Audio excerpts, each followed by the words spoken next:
শাবানা, আমার ব্যবসায়ী পার্টনার ছেলেকে তোর বিয়ে করতে হইবে। Just impossible. এইটা আমার চূড়ান্ত সিদ্ধান্ত। এর বাইরে আমি একটা শব্দ শুনতে চাই না। আমি মরে গেলেও অহংকারী আর বলদ ছেলেটারে বিয়ে করব না। মুখ সামলায় কথা বলো শাবানা। তুমি কার সম্বন্ধে কথা বলতেছো? হ্যাঁ, সে এই দেশের বড় একটা ব্যবসায়ী, যা করেছে। সে ব্যবসায়ী হোক আর ডাকাতি হোক, এটা তো আমার দেখার বিষয় না। এইসব আমার ইন্টারেস্ট নাই বাবা। তোমার এই আজগুবি কথা শুই না আমার এই ব্যবসায়ী পার্টনার আর সামাজিক মর্যাদা আর এই রহমান গ্রুপের সুনাম মাটির সাথে আমি মিশিয়ে দিতে পারি।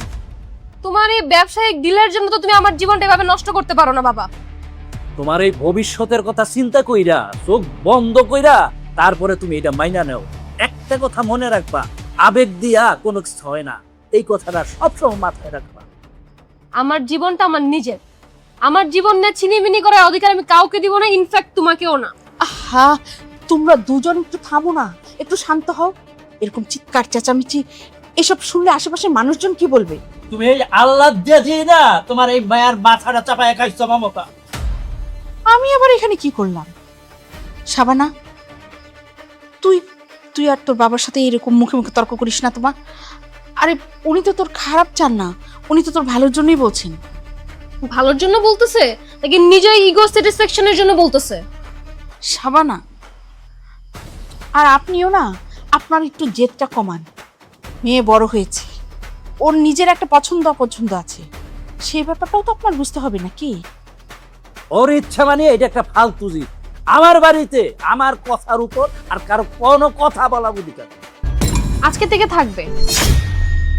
বাবা, মা, তোমরা জাস্ট দূর থেকে দাঁড়াই দেখবে আমি কি কি করতে পারি। শাবানা প্লিজ মাথা ঠান্ডা কর, আঙ্কেলের সাথে এভাবে রিঅ্যাক্ট করিস না। প্রিয়া তুই থাম। আমি যে রহমান সাহেবের রক্তেরই, আমার জেদ কতটুকু হতে পারে আজকে আমি তা দেখাই দিব। কি করবি? কি করবি তুই? এই বাড়ি থেকে পালায় যাবি? আমি তো পালানোর মানুষ না। আমি এখন এই বাড়ি থেকে যাব, রাস্তার মধ্যে সরল সহজ ফকির যারে পাই বিয়ে করে এই বাড়িতে নিয়ে আসবো, তারপর তুমি বুঝবে। শাবানা, চিৎকার করো না বাবা। আমার উপর এতক্ষণ জোর খাটাইছো না? জোর খাটানোর ফল কতটুকু ভয়ানক হইতে পারে তুমি লাইভ দেখবে।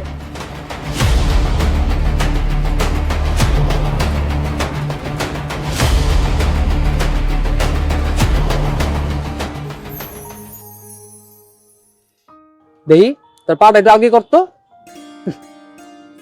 অনেক সুন্দর।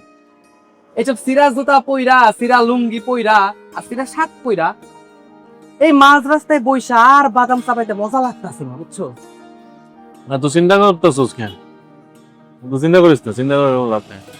চিন্তা করে লাভ নেই মানে? হেই, একটা পাকাপোক্ত ব্যবস্থা না করতে পারলে কিছুদিন পর না খেয়ে মরতে হইব। দেশের যে হাল অবস্থা হইতাছে, এইভাবে মরমুন নাকি? হ্যাঁ শোন, কপালে যেটা আছে, যেটা কপালে লেখন আছে, ওটা সময়লে ঠিকই আইব। এখন অযথা এই চিন্তা কইরা মাথা চুল পাকায় কোনো লাভ নাই, পকেটে একটা গাওয়াইব। আরে আল্লাহ, কয় কি? তোর কি মনে হয় আমাকে বয়স কি দিন দিন কমতাছে? না, আমাকে বয়স দিন দিন বাড়তাছে। আরে বাবা রে, তোর আমি কেমনে বোঝাবো এখন কত? হ্যাঁ, তোর নাকি তোর কোনো ইচ্ছা আছে সারা জীবন এরকম গাধার মতো খাটাখাটনি কইরা শেষ জীবনটাই বস্তিতে পার করবি? দেখ দোস্ত, তুই খুব ভালো করেই জানোস যত কষ্টই হোক আমি কোনো অসৎ পথে পা দিব না। দরকার পড়লে না খেয়ে থাকি, তারপরও সৎ পথেই থাকুন। আমি কই কি আর আমার সারিন্দায় বাজাই? আরে বাবা, আমি কি তোর চুরি করতে কইছি? বন্ধু, একটা কাজের ব্যবস্থা করতে হইব না ক? হ্যাঁ, একটা সিকিউরিটি গার্ডের চাকরি হইলেও না মোটামুটি চলবো। মাস শেষে করে টাকা হাতে আসবো, বুঝছো? ইনশাল্লাহ একদিন সবকিছু ঠিক হয়ে যাবে। তুই এত চিন্তা করিস না, একটু ধৈর্য ধর।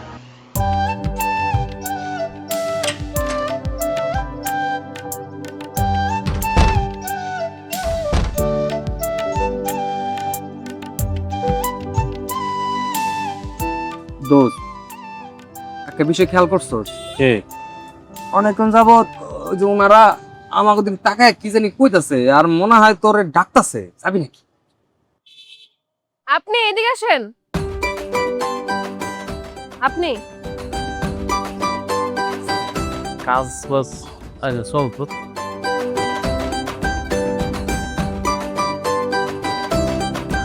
আপনি কি গরিব?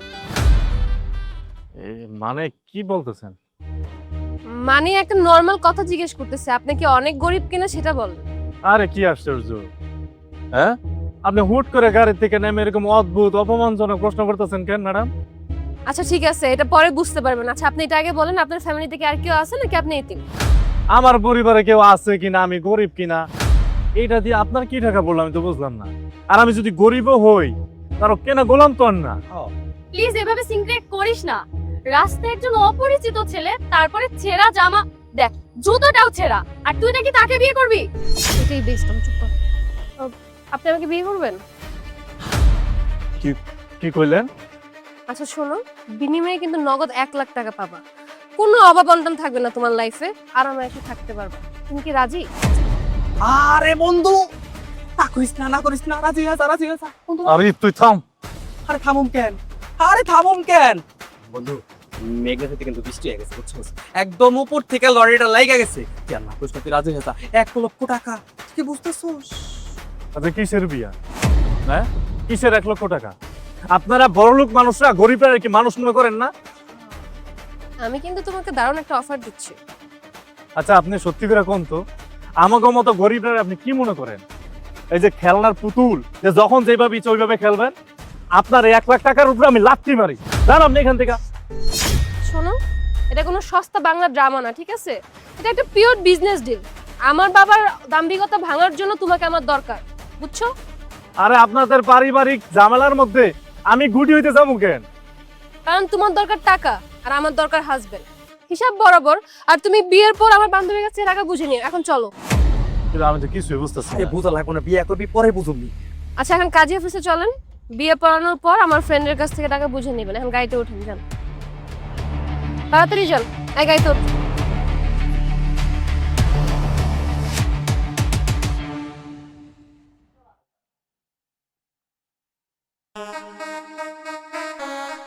আপনি এখানে একটা সই করেন, আর আপনি ডান পাশে একটা সই করেন। কাজী সাহেব, এটা কি আসলে বিয়া? এই তুই বলব নাকি? হ্যাঁ দেখ, ভাবনা চিন্তা করার কোনো সময় নেই বন্ধু। তোর কিন্তু ভাগ্যের চাকা ঘুরতেছে, তাড়াতাড়ি সিগনেচারটা করে রাখ। নে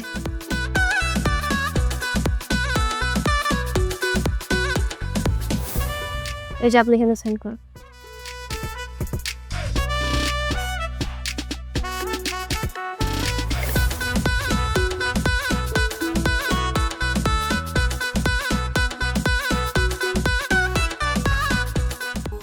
আলহামদুলিল্লাহ, ধর্মীয় আইন অনুযায়ী এখন আপনারা স্বামী স্ত্রী। আর দিলমোহর বাবদ যে টাকা ধার্য করা হয়েছে তা বরপক্ষ পানপক্ষকে বুঝিয়ে দিবে। কাজী সাহেব, বেনমোর একদম ওসুল করা হয়ে গেছে। তাই ওদেরকে টাকাটা বুঝাই দে। বন্ধু আলমগীর, আমি না চোখে সরিষা ফুল দেখতেছি, বুঝছস? একটা সিগনেচার করার সাথে সাথেই তুই একদম অফিসিয়াল ভাবে কোটিপতি জামাই হয়ে গেলি। হ্যাঁ, তোর কি ভাগ্য দেখছস? আরে বেটা, আমার তো নিজের কাছে অপরাধ বোধ হইতাছে। আরে ধুর বেটা, কি সব চিন্তা ভাবনা করতেছস তুই? এখন তো তুই বড় লোক বাড়ির জামাই, কিন্তু বন্ধু দামি গাড়িতে উঠা আমার কিন্তু আবার ভুলে টুলে যাচ্ছে, ঠিক আছে? এই টাকাটা বুঝাই দিয়েছিস? এসব নিয়ে তোকে টেনশন করতে হবে না, আমি ওদের বুঝিয়ে দেব। কিন্তু শাবানা, তুই যেটা করলি এটার পরিণাম কিন্তু খুব খারাপ হবে। পরিণাম যা হবে দেখা যাবে। আপাতত বাড়িতে যাই। এই যে হাজবেন্ড, চল না আমাদের বাসায়। আমার বাবার অহংকার কিভাবে ভেঙে গুঁড়ো করে দেই এটা আপনাকে লাইক দেখানো। চলো চল, চলো চলো চলো।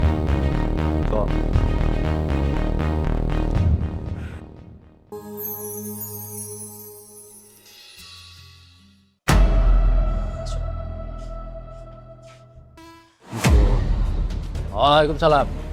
সিকিউরিটি, দারোয়ান, ম্যানেজার, আমি কি কাউকে বেতন দেই না? হ্যাঁ, এই মুহূর্তে গার ধাক্কা দিয়ে গেট থেকে বাইর করে দাও। বাবা, সে কোনো চোরও না ডাকাতো না, আমার বিয়ে করা হাজবেন্ড, বৈধ হাজবেন্ড। শাবানা, এটা তুই কি করলি? হ্যাঁ, শেষ পর্যন্ত নিজের হাতে নিজের পায়ে কোড়াল মারলি। মা, আমি তো কোনো ভুল করি নাই। ভুল কিছু করিসনি না?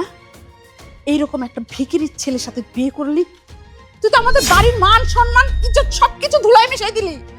I see get out. এই মুহূর্তে আমার বাড়ি থেকে বেরিয়ে যা। যে মেয়ে আমার মান সম্মানের দিকে তাকায় না, সেই মেয়ে আমার বাড়িতে থাকার কোনো অধিকার নাই। যা, এই মুহূর্তে বেরিয়ে যা। তোমার এই বাড়িতে থাকার আমার কোনো শখও নাই। আজ থেকে আমি ঘোষণা করতেছি, আমার কন্যা বইলা কোনো সন্তান নাই। আর এই বাড়ির সয় সম্পত্তি তুই 1 পয়সা কানা করিও পাবি না। বাবা, তোমার এই সম্পত্তিতে আমার কোনো লোভ ছিল না কখনো, এখনো নাই। যা, এই নোংরা জামাইয়ের হাত ধইরা ফুটপাতে গিয়ে তুই ভিক্ষা কর। আজ থেকে আমি মনে করব আমার কোনো মেয়ে নেই, মেয়ে মারা গেছে। আমার ওই বাড়িতে থাকার কোনো শখ নেই। তোমার মতন অহংকারী লোকের বাসায় থাকার থেকে ওই কুড়ে থাকা অনেক ভালো। চলো, যেখানে আমাদের সম্মান নেই সেখানে আমরা এক মুহূর্ত থাকবো।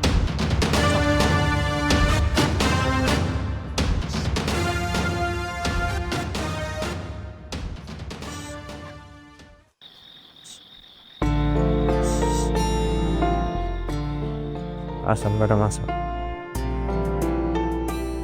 বসেন, এই জায়গায় বসেন, বসেন। ছি, এই খাঁচার ভিতর মানুষ থাকতে পারে? গরিবের ঘর তো এমনই হয় ম্যাডাম। টেবিলে ময়লা, খাটের এই অবস্থা, ফ্যান কই? গরমে আমার শরীর জ্বালাপোড়া করতেছে। আসলে ম্যাডাম, ওই বস্তি তো সব, এই মহল্লা একটু লোডশেডিংটা বেশি হয়। আর এই যে আপনি ফ্যানটা দেখতেছেন, এর আগে থেকে একটু নষ্ট। আশেপাশে এত বাজে গন্ধ, আমি মনে মরেই যাব। যদি আমি এখানে এক রাত থাকি, পরের দিন আমাকে হসপিটালে ভর্তি করতে হবে। ম্যাডাম, আপনি আপনার জিদ বজায় রাখতে টাকার জোর দেখে আপনি আমার জোর করে বিয়ে করছেন। আমি কিন্তু আপনার কোনো মিষ্টি কথায় বা ফসলায় ফসলায় কিন্তু এই বস্তিতে নিয়ে আসি। কি ব্যাপার? তুই আমার সাথে এইভাবে কথা বলতেছ কেন? আপনি যদি আমার মতো গরিবের ঘরে থাকতে হয়, তাহলে এই যে মশার কামড়, এই গরম, এই গন্ধ সবকিছু মানায় নিয়ে থাকতে হইব। তা না হলে রাস্তা খোলা আছে। আপনার এইসব বড় লোকের জিদ এই জায়গায় দেখানোর জায়গা না। তুমি আমার সাথে এই ধরনের কথা বলার সাহস কোথা থেকে পাও? তুমি কি ভুলে গেছো আমি রহমান সাহেবের মেয়ে? আমার সাথে ভুলেও এইভাবে কথা বলবা না। ম্যাডাম, ভুল আপনি করতেছেন। আপনি রহমান সাহেবের মাইয়া ছিলেন, এটা এইখানে না, আপনাকে বাড়িতে। ওটা ওই জায়গায় সীমাবদ্ধ, এইখানে কিচ্ছু না। মানে? মানে হইতেছে, এখন এই মাঝরাতে সত্য কথা হইল, আপনি এখন থেকে এই ঘরেরই বাসিন্দা, আর আমার মতো ফকিরের কুটিপতি। এখন কথা না বাড়িয়ে শুয়ে পড়ে।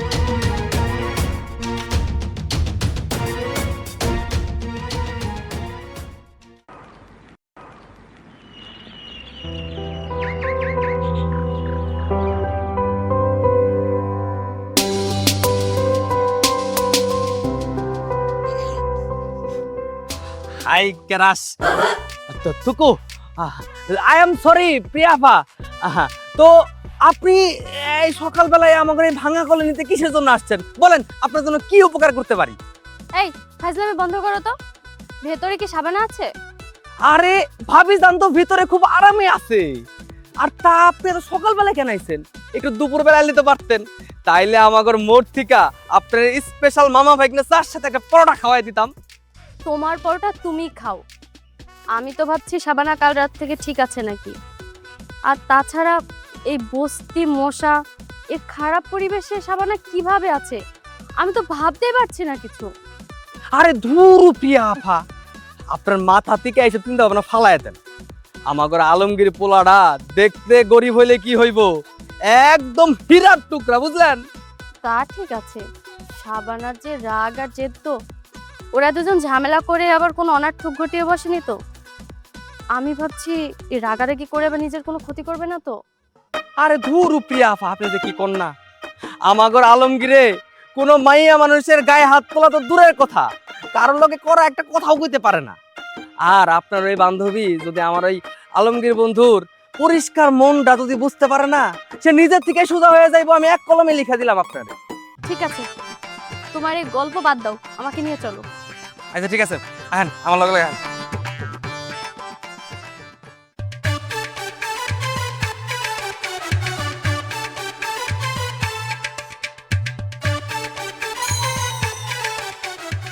কি জিনিস এটা? আমার হাতও বসে যাইতেছে কিন্তু একটু পানিও আসতেছে না। সাবানা, তুই কিন্তু নিজের জেদের জন্য অনেক বড় ডিসিশন নিয়ে ফেলেছিস। তুই কি একবারও ভেবেছিস এই কঠিন জীবন তুই সারা জীবন কিভাবে পার করবি? তা আমি জানি না, কিন্তু আমি আমার জেদ ভুলে বাবার কাছে ফেরত যেতে পারবো না। এই মশা কাদা আর এই টিউবওয়েল চাপা, তোকে দেখে না আমার খুব মায়া লাগছে রে। আমি বলি কি, তুই বাসায় ফিরে চল, গিয়ে আঙ্কেলের কাছে মাপ চা। দেখ, আঙ্কেল সব কিছু ভুলে তোকে বুকে টেনে নিবে। না, বড় লোকের ওই বাড়িতে সামান্য সুইচ টিপলে পানি চলে আসে, কিন্তু এরা সামান্য পানি ওঠানোর জন্য কত কষ্ট করে। এটা তো একটা টর্চার সিন। আরে কি শুরু করছেন আপনারা? হ্যাঁ শুনেন, আমি মানলাম আপনারা বড় লোক বাড়ির এসি ঘরে নরম পোষা পড়ছে, কিন্তু ভাবি আপনারা কিন্তু এই টিউবওয়েল মোবারক লাগাই কুস্তি খেলায় মানায় না, বুঝছেন? আচ্ছা আরিফ, আপনি তো দেখেন না এটা ঠিক করতে পারেন কিনা। আরে ভাবি শোনেন শোনেন, আমি দেখতেছি আমার বন্ধুর বোর হাত কলতে পেতে লাল হয়ে যাবো, এটা কি আমি আরিফ থাকতে মানতে পারি? হ্যাঁ কখনোই না, কখনোই মানবো না। ধন্যবাদ আরিফ ভাই। আরে ভাবি ওইসব থ্যাংক ইউ ম্যাঙ্গু দেওয়া লাগবো না, এখন থেকে তো আপনি আমাকে ফ্যামিলির লোক, তাই না? আপনার যখন যেটা প্রয়োজন হয়, যখন যে কাজ প্রয়োজন হয়, আপনি শুধু আমার একবার কইবেন, আমি সব কাজ আপনার জন্য করে দেওয়ার জন্য রাজি। আসলে আমি কিছুদিন আগেও ভাবতাম যে টাকা দিয়ে সব কিনা যায়, মানুষও কিনা যায়। আপনাদের এখানে 2 দিন থাকার পর আমি বুঝতে পারলাম সামান্য পানি ওঠানোর জন্য আপনারা কতটা কষ্ট করেন। জীবনটা আসলে যতটা সহজ আমি মনে করেছিলাম ততটা সহজ না। আর মন খারাপ করেন না তো, আমি আছি তো। কোটিপতির জাদ্রেল মাইয়া দেহি এখন ভিখারির মতো শাড়ি পরে এখানে টিউবওয়েল চাপতাছে। আমগর মহল্লার সোনার টুকরা পোলার মাথাটা তো খাইলা। আপনি কার কথা বলছেন? কার কথা আবার? আমগর আলমগীর ভাইয়ের কথা। আমগর আলমগীর ভাইয়ের তো মায়ার জেলে ফাঁসাইয়া ঘরে তুললা। এখন এই মহল্লার গরমে রূপ ধুইয়া পানি হইয়া যাইতাছে না তো। বড় লোকের বেটি গো, ঢং দেখলে বাসি না। দেখেন, আপনার সাথে কিন্তু আমি ঝগড়া করতে আসিনি। তাছাড়া আলমগীর আমার স্বামী, তাকে আমি যেভাবেই বিয়ে করি, এটা আমাদের পার্সোনাল ব্যাপার। পার্সোনাল ব্যাপার মানে কি? হ্যাঁ, আমগর আলমগীর ভাইয়েরে কত ভালো ভালো ঘরের থেকে বিয়ার প্রস্তাব আইছে, আর তুমি কইতে কোন বড় লোকের বেটি আইয়া তার সুন্দর জীবনটারে তছনছ কইরা দিলা। আমি বালতি চাপি আর ঘর ঝাড়ু দিই, এটাতে আপনার গায়ে এত লাগতেছে কেন? নাকি আলমগীরের কাছে আপনার অন্য কোনো চাওয়া পাওয়া ছিল? লাফানি দেখাও কারে? হ্যাঁ, আরিফ ভাই দেখেন আপনার দোস্তরে কেমনে কামলা খাটাইতাছে এই বড় লোকের মাইয়াডা। আরে ঝুমুর, তুই তো দেখি পুরো রাগে লাল হয়ে রইছস, হিংসা করতেছস তাই না? আরে হিংসা করিস না, আমাগর ভাবি হইতাছে আমাগর এই মহল্লার জান, আমাগর আলমগীরের স্ত্রী, বুঝছস? আরে রাখেন আপনার স্ত্রী, 2 দিন পর ঠিকই বলা যাইব, দেখা নিয়েন। এই ঝুমুর, এই তুই কি কাম করতে আইছস? পানি নিতে আইছস না? তোর আর পানি নেওয়া লাগবো না, যা। 7 সকালবেলা এখানে এসে একটা ক্যাসাল করিস না, তাহলে কিন্তু কারণে একটা ঠাস করে বেরোতাম, যা। আবার টাকা জানতে ঠিক আছে, তোমারে পরে দেখা। আইসে আমরা দেখছান নিমো। ভাবি ওর কথা কিছু মনে করেন না তো, আমি পানি ভরে দিয়েছি, পানি আপনি নিয়ে যান।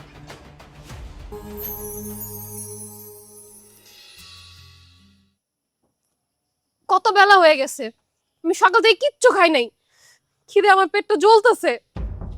আমি তো সকালবেলা কামাই খুঁজে বাইরে গেছিলাম।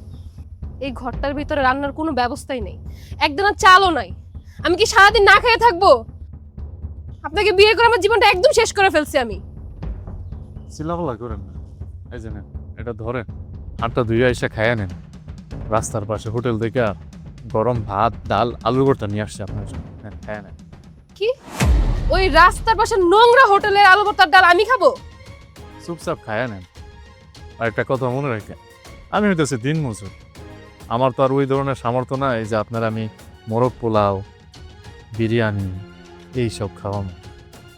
এই যে যেটা নিয়ে আসছি ওটা খায় না। শোনেন, এইগুলো আমার স্ট্যাটাসের সাথে যায় না, এগুলো আপনিই খান, আর আমি বিষ খাবো তো এই খাবার খাবো না। ঠিক আছে, তাহলে আপনি আপনার অহংকার নিয়ে ওনার মধ্যে বসে থাকেন, না খাইয়া। যখন খিদা লাগবো তখন বসে বসে আপনার অহংকার খাইয়া। আপনি কি আমার অপমান করতেছেন?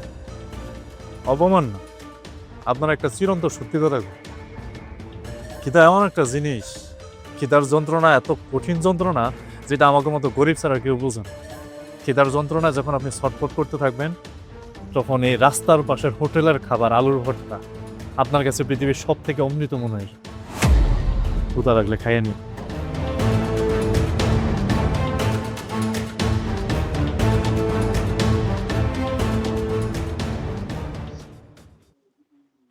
কি রে, তুই মন খারাপ করে পেশার মতো মুখ বানায় বসে রইছিস কেন? মন খারাপ না করে কি কম, পকেটে একটা কানা করিও না, একটা কাম এলো জোগাড় করতে পারো। বন্ধু, একটা কথা কই কি, ভাবির বান্ধবীর কাছে কিন্তু 1,00,000 টাকা আছে, তুই চাইলে কিন্তু সেখান থেকে কিছু টাকা নিতে পারোস। পাগল হইছিস? হ্যাঁ, ওই টাকা কি আমার? ওই টাকা তো ওগো, ওগো টাকায় আমি হাত দিয়ে নেন। বন্ধু বন্ধু, সাবান আমার মুখ খুলে কিছু না বললেও আমি খুব বুঝতেছি রে, ওর যে কি কষ্ট হইতেছে। কালকের একটা রাত ওর গরমে ঘুমাইতে পারা হয়। আসলে বন্ধু, তুই একটা খাঁটি শোনা, এর ভিতরে কোনো ভেজাল নাই। এত কিছুর পরও তুই এই মেয়েটার আরামের কথা ভাবতেছিস না? আর সেই মেয়েটা তোরে কত কিছু বলে অপমান করলো, আর তার জন্য তোর এত দরদ।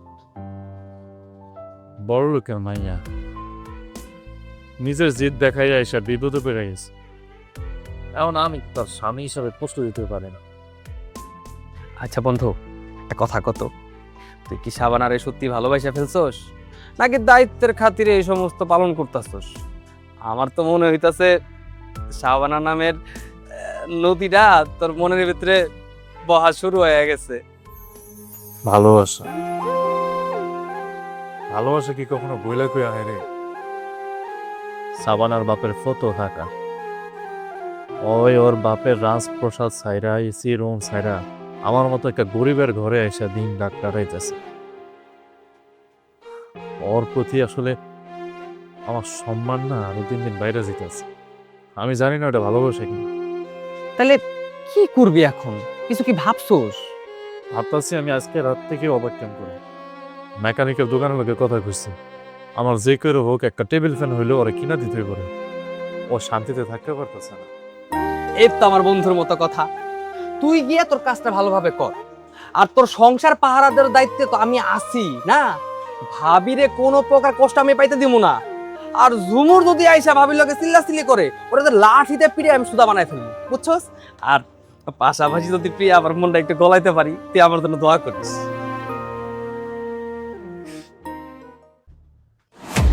আমার এত আদরের মেয়ে এরকম না খেয়ে রোদে পুড়ে ও তো মরেই যাবে।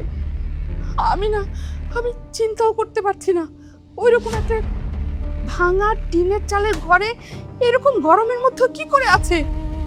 যে নিজের ইচ্ছায় বাড়ির থেকে বাইরে হয়ে গেছে, তার জন্য তো কান্নাকাটি করে কোনো লাভ নাই। ও কোনোদিন একটা ডিম ভেজেও খায়নি। আচ্ছা, তুমি তোমার এই রাগ, এই জেদ, এগুলো ভুলে যে দয়া করে আমার মেয়েটাকে বাড়িতে ফিরিয়ে আনো। আমি আর সহ্য করতে পারছি না। আঙ্কেল, আন্টির কথাই ঠিক, তবে সাবানার রাগ জেদারে বড়লোকে অহংকারের জন্য এমন পরিস্থিতি খুব দরকার ছিল। ওর বোঝা উচিত যে জীবনটা আসলে কতটা কঠিন। তুমিও তো ওর সাথে গিয়েছিলে প্রিয়া, কি অবস্থা ওইখানে? আঙ্কেল, আমি আলমগীরের বাসায় গিয়েছি। ওইখানে যাওয়ার পরে আমি সব খোঁজ খবর নিয়েছি। উনি অনেক গরিব হলে ওনার মনটা ধনীদের চেয়ে কোনো অংশে কম না। সাবানাকে উনি আগলিয়ে রাখছে। আমার মেয়ের রক্ত আর জিদ কতখানি সেটা আমার চেয়ে এই পৃথিবীতে আর কেউ জানে না। ও একটা চরম ভুল করতে যাচ্ছে। তাহলে ওকে একটু ফিরিয়ে নিয়ে আসো না। এত সহজই না। ওই ছেলেটা যদি সৎ আর ভালো হয়ে থাকে, তাইলে আমি ওরে দিয়া একটা চরম পরীক্ষা নিব। কিসের পরীক্ষা আঙ্কেল?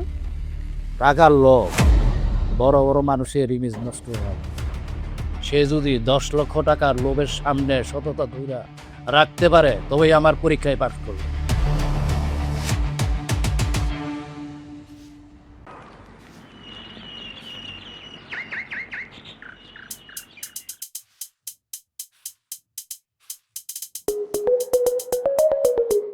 আমার কোমরটা শেষ।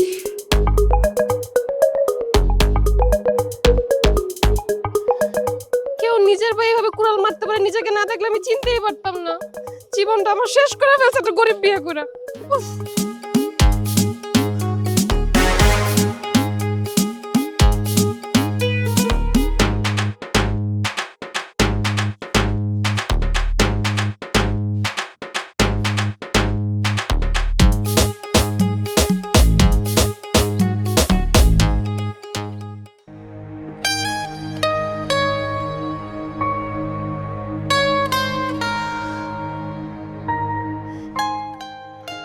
হাতটা আমার শেষ হয়ে গেল। বস্তির মানুষজন এত কষ্ট কিভাবে করে? কি হচ্ছে এসব? আরে আরে কি করতেছেন আপনি এগুলা? হ্যাঁ, এ ভারী কাজ আপনারা কে করতে কইছে এই রোদের মধ্যে? হ্যাঁ, বড় লোক মানুষ, বড় লোকের মতো থাকেন না। আসলে আমি আপনাকে একটু হেল্প করতেছিলাম। চুপ করেন, আমার হেল্প করা লাগবে না। যান ঘরে যান, ফ্যানের নিচে যেয়ে বসেন। হাতটা কি করছেন দেই? আল্লাহ, কি করছেন? হাতটা লাল করে ফেলাইছেন। তেমন কিছু হয় নাই। তেমন কিছু হয় নাই না?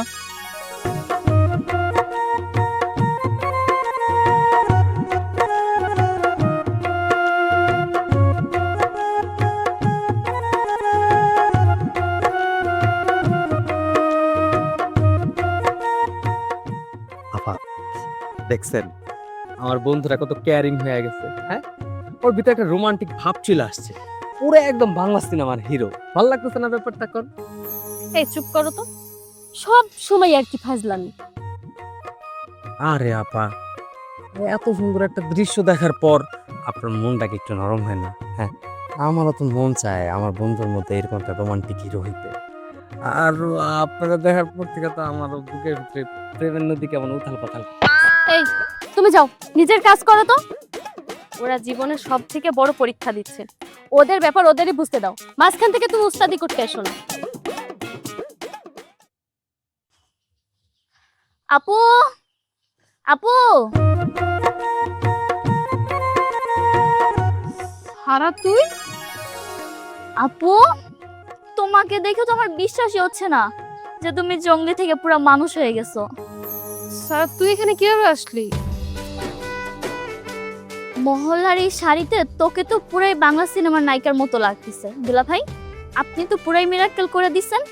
আমার এরকম অহংকারী আপুকে পুরাই ডোমেস্টিক বানাই ফেলছেন। সারা, তুমি এইখানে? তোমার বাবা জানলে তো অনেক রাগ করবেন। তাছাড়া আমাদের মতো গরিবের ঘরে আসছো, উনি খুব কষ্ট পাইবেন। তুমি তোমার বাসায় চলে যাও। আর দুলা ভাই, বাবা কিভাবে জানবে? বাবা জানতে পারবে না। আপু, এনো তোমার জন্য KFC চিকেন ফ্রাই আর একটা আইফোন নিয়ে আসছি। বাবা তো তোমার ফোনটা ব্লক করে দিছে। স্যার এসব কিছু আমার লাগবে না, এগুলোতে নিয়ে যা। কেন আপু, তুমি তো এগুলো ছাড়া একদিনও থাকতে পারতে না। সারা, আমি আমার এই গরিব ঘরে আলো ভাতটা ডালে অভ্যস্ত হয়ে গেছি। তাছাড়া বাবার কোনো কিছুই আমার লাগবে না। যতদিন পর্যন্ত বাবা আমার হাজবেন্ডকে মেনে না নিচ্ছে, তার যথাযথ সম্মান না দিচ্ছে, আমার বাবার কিছুই লাগবে না। আপু, তুমি চিন্তা করো না, আমি আর মা মিলে বাবাকে অলরেডি রাজি করাই ফেলছি। দেখবা সবকিছু ঠিক হয়ে যাবে আস্তে আস্তে। আরে তুমি বাইরে নিয়ে কথা বলতেছো কেন? ঘরের ভিতরে নিয়ে যাও, আমি একটু আসতেছি। নিয়ে যাও, যাও ঘরে যাও। চলো, তোমার সাথে অনেক কথা আছে, আসো।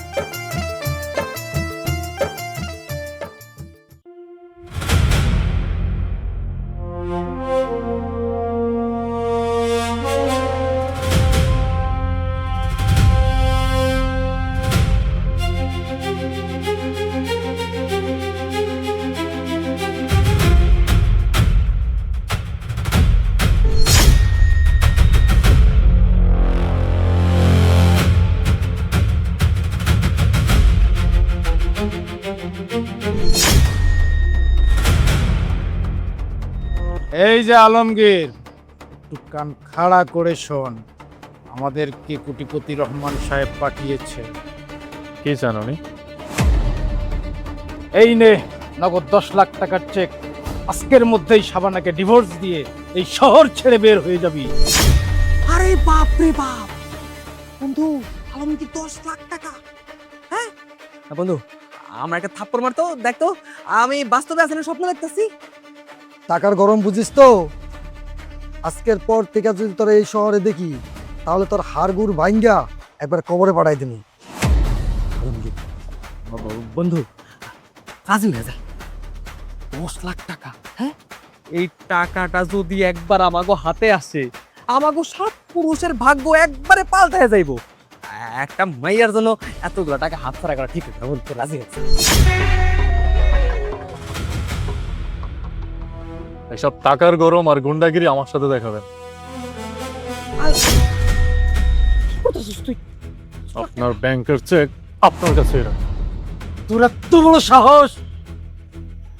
আপনার সেই বড়লোক সাহেবরে যে বলবেন যে এই আলমগীরের দরিদ্রতা কিনা সম্ভব, কিন্তু তার আত্মসম্মান আর তার বউয়ের প্রতি দায়িত্ববোধ কখনোই কিনা সম্ভব। হায় হায় রে বন্ধু, 10 লাখ টাকা তুই কুচি কুচি করে আকাশ উড়াই দিলি। সাবানা এখন আমার বিবাহিত হয়েছে, আমি এক কাপড়ের গরিব হইতে পারি, আমার আর কিছু না থাকে, টাকার জন্য আমি আমার স্ত্রীকে কখনোই বিক্রি করার মতো ছোট লোক আমি না। ভালোই ভালোই দূর হয়ে যান এখান থেকে, নাহলে এই হাত কিন্তু এখন আপনার উপরে উঠবে। চল।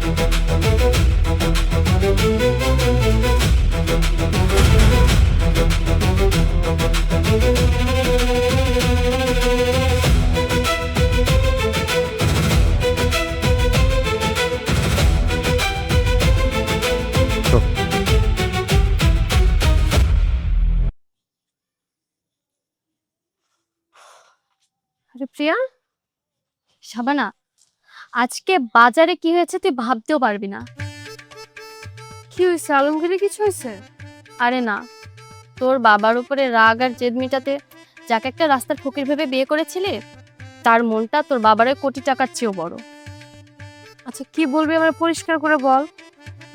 ব্যাপারটা হলো, আজকে আঙ্কেল 10 লাখ টাকার চেক ওনাকে পাঠিয়েছিল। ওইখানে শর্ত ছিল তোকে ডিভোর্স দিয়ে শহর ছেড়ে চলে যেতে হবে। আলমগীর কি চেক নিছে? আরে না, উনি তো রাজকীয়ভাবে বীরের মতো তোর বাবার 10 লাখ টাকার চেক মুখের উপর ছিঁড়ে উড়িয়ে দিয়েছে, শুধুমাত্র তোর সম্মানের খাতিরে। ও চেক ছিঁড়ে ফেলছে? হ্যাঁ, আর বলেছে তোকে এক কাপড়ে বিয়ে করেছে, এক কাপড়ে ফকির হবে, তাও টাকার লোভে ওনার বউকে বিক্রি করবে না। ও তোকে সত্যি নিজের স্ত্রী ভাবে না। আমি এই লোকটার সাথে কত অন্যায় করছি। বড় লোক ঘরের মেয়ে হিসাবে নিজের বাবার সাথে পাল্লা দিয়ে এই লোকটাকে শুধু আমি ইউজই করে গেলাম। কিন্তু এই লোকটা কত ভালো, আমার কত অপমান সহ্য করছে। এখন তো বুঝলি মানুষটা কতটা খাঁটি। বুঝতে পারছি, এত কিছুর পরে এই লোকটা আমাকে নিজের স্ত্রী মনে করে, আমার এত যত্ন করে আগলায় রাখছে। আমি আসলে ওর যোগ্যই না।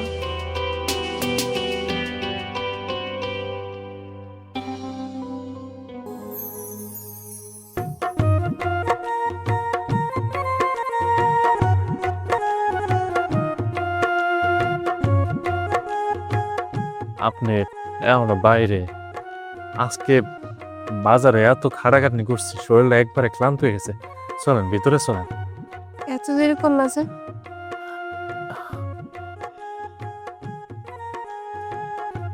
একটা ফ্যান, আপনারা দেখলাম যে আপনি গরমের যন্ত্রণা রাইতে ঠিক মতো ঘুমাইতে পারেন না, এই জন্য একটা ছোট ফ্যান আনছি।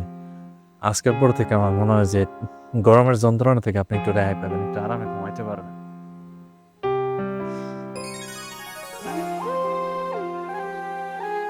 আরে ম্যাডাম কি করতেছেন? আমার শরীরে অনেক ময়লা, এগুলো আপনার শরীরে লেগেছে। তুমি আমারে মাফ করে দাও। আমি আসলে নিজে বড়লোক বাড়ির মেয়ে হিসাবে এত অহংকার বাইরে গেছিল, আমি তোমার মানুষ বলে গণ্য করি নাই। আমার ভুল হয়ে গেছে, তুমি আমারে মাফ করে দাও। আরে অতীতের কথা, এগুলো ভুলে যান, এগুলো মনে রাখতে হয় না। আমি আসলে বুঝতেই পারি নাই যে পুরান স্বাদের নিচে এত সুন্দর একটা মন আছে। তুমি আমারে মাফ করে দিও। আমি বাকি জীবনটা তোমার এই ভাঙা ঘরে তোমার সুখ দুঃখে তোমার লক্ষ্মী বউ হয়ে থাকতেছি। আরে বড় লোকের রাজকন্যার চোখে পানি একদম মানায় না, চোখের পানিটা মুছে ফেলান। ও আমিও তো গরিব, আমার নুন আনতে পান্তা পুরায়, তো এইটুকু কইতে পারি। আমি আমার নিজের জীবন দিয়ে হইলেও আপনারা সুখে রাখার চেষ্টা করুন। চলেন ঘরের ভিতরে চলেন, এক রুটে ভাত খাম, চলেন।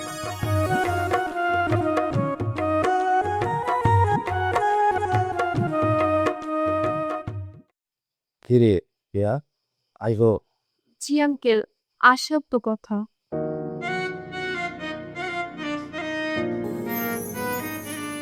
আপু তোমরা আসছো? আলমগীর, মাথা নিচু করে দাঁড়ায় থাকার কিচ্ছু না। বাবা আমি আসলে আসলে তুমি আমার গোপন কঠিন পরীক্ষায় শতভাগ নাম্বার পেয়ে পাস করছো। বাবা, তার মানে লোকগুলো তোমার ছিল? হ্যাঁ বা, যেই ছেলে এতগুলো টাকার সামনে তার নিজের সততা এবং আমার মেয়ের সম্মান বিক্রি করে নাই, তার হাতে আমার মেয়ে সারা জীবন সম্মান নিয়ে থাকতে পারবে, এটাই আমার বিশ্বাস। আজ থেকে তুমি আমার জামাই না, আজ থেকে তুমি আমার সন্তান। বাবা আমি আসলে টাকার লোভে কিংবা সম্পত্তির লোভে সাবানাকে বিয়ে করি। হয়তো পরিস্থিতির কারণে পরিস্থিতির শিকার হয়ে আমি ওরে বিয়ে করছি, কিন্তু এখন ওর দায়িত্ব এটা ঠিক রাখা তো আমার নৈতিক দায়িত্বের মধ্যে পড়ে। আমি আপনাদের কাছে হাত জোর করে অনুরোধ করি, আপনারা সাবানাকে মাফ করে দেন, ওরে বুকে টেনে নেন। এই একটাই মাত্র আপনাদের কাছে আমার চাওয়া। আজকে আমার অতি আদরের মেয়ে আর মেয়ের জামাই ঘরে ফিরে এসেছে, এর জন্য আজকে আমি খুব খুশি, আমার আর কোনো দুঃখ নেই। আজ আনন্দের দিন, আজ কোনো ইগু নেই। আজকে রাতে আমি তোমাদের জন্য আমাদের বাগান বাড়িতে একটা উৎসবের আয়োজন করেছি, আমরা সবাই মিলে সেখানে খুব আনন্দ করব। বাবা, তোমরা রাতের উৎসবের জন্য রেডি হও, আমি তোমাদের ধুমধাম করে বিয়ে দিব।